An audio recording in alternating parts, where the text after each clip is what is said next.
This is the Hawaii most visitors never see. An hour from the luxury hotels and shops in the farthest corner away from Honolulu.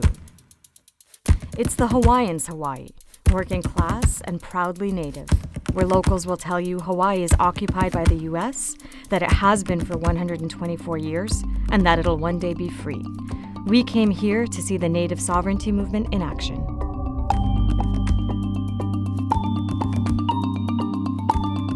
We are driving through Waimanalo, which is a stronghold of the sovereignty movement here in Hawaii, and we're headed to a village in the hills that was established by a sovereignty group called the Nation of Hawaii. The village is called Refuge of Waimanalo, with a population of roughly 80. The state handed the group 45 acres of land in the 90s after it occupied a popular beach for over a year.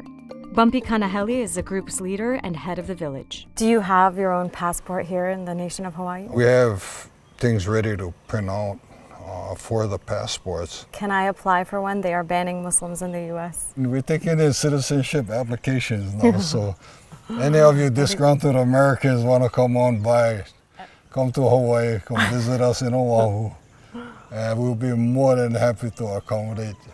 You gotta learn about us, though, our history. And for Native Hawaiians, it's a painful history. In 1893, armed U.S. naval forces helped American sugar plantation owners overthrow Hawaii's queen. The provisional government that was set up after ceded Hawaii's sovereignty to the U.S. Then it embarked on a campaign to squash native culture. What's one word you would use to describe what happened here in 1893? Genocide. That was their intent, to make life hard for us in such a way it would cause our own destruction. And that's what happened. It's still happening. It's more passive. It's like genocide in paradise.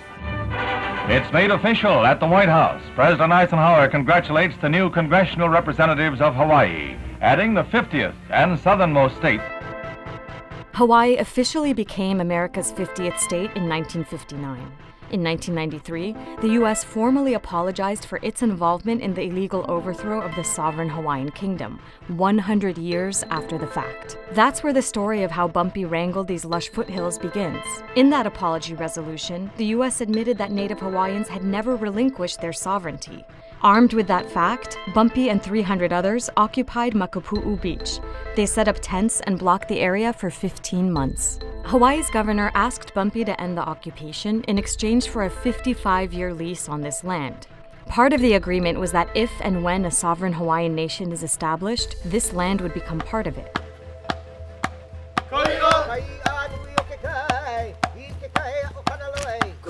Along with the renewed fight for independence came a cultural shift throughout Hawaii.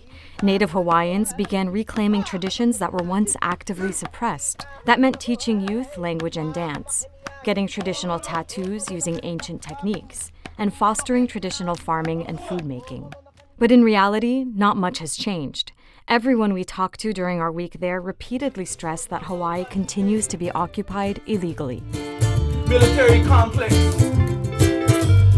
gave us our complex.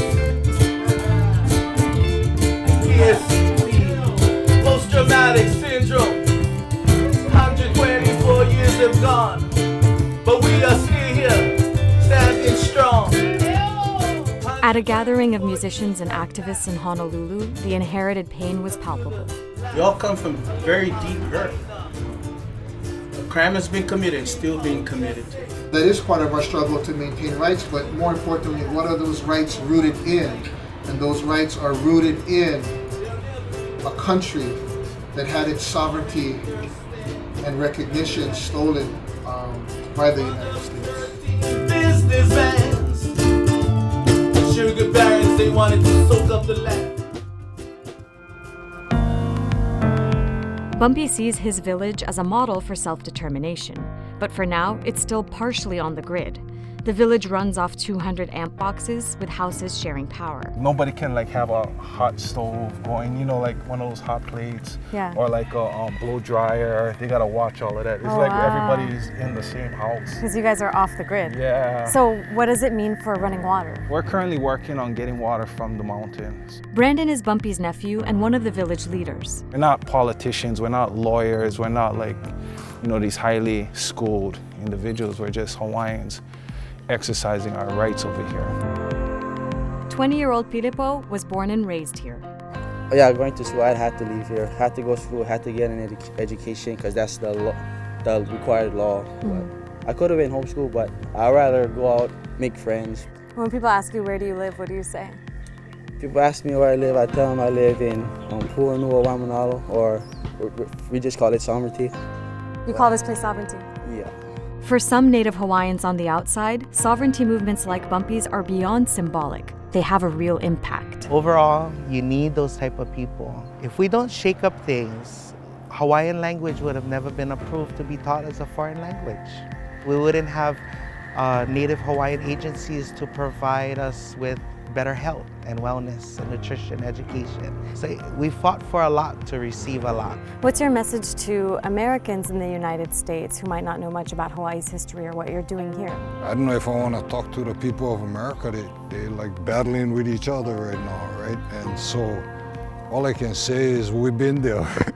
You know, we've been there, America. And we still have a lot to settle with the United States. It's not done.